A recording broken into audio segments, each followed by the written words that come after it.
ভোর রাত্রে যখন সাহরি খাইতে উঠবেন, সাহরি খাওয়ার পর ফজরের আজানের আগে আপনি 10 মিনিট 5 মিনিট একটু আল্লাহর কাছে ক্যাবলামুখী হয়ে হাত তুলে রুমের লাইটটা বন্ধ করে একটু আল্লাহর সাথে কথা বলবেন। মানুষের সাথে বহুত কথা বলছেন, আল্লাহর সাথে একটু কথা বলে দেখেন। আল্লাহর সাথে কথা বলার স্বাদ আছে ভাই, অনেকে জীবনে একবারও এই স্বাদ পান নাই। একটু কথা বলে দেখেন, ভোর রাতে সাহরি খেতে উঠলে 10টা মিনিট একটু হাত তুলে কথা বলেন। কিভাবে কথা বলবেন?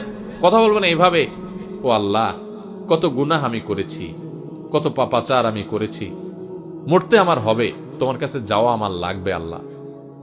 শয়তানের প্ররোচনা করেছি, এই রমজান মাস তুমি কত মানুষকে মাফ করে দাও।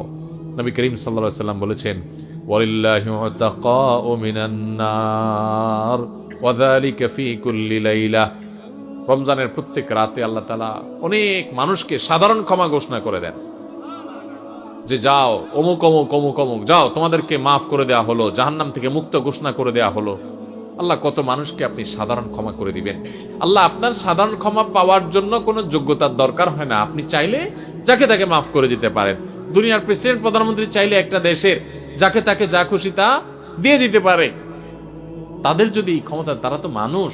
আল্লাহ আপনি তো মহান সৃষ্টিকর্তা, আপনি তো চাইলে আমার সব অপরাধগুলো মাফ করে আমাকে ফেরেশতা বানায় ফেলতে পারেন, পারেন না আল্লাহ? তো আল্লাহ আপনি আমাকে মাফ করে দেন, এটা আল্লাহর সাথে কথা বলবেন।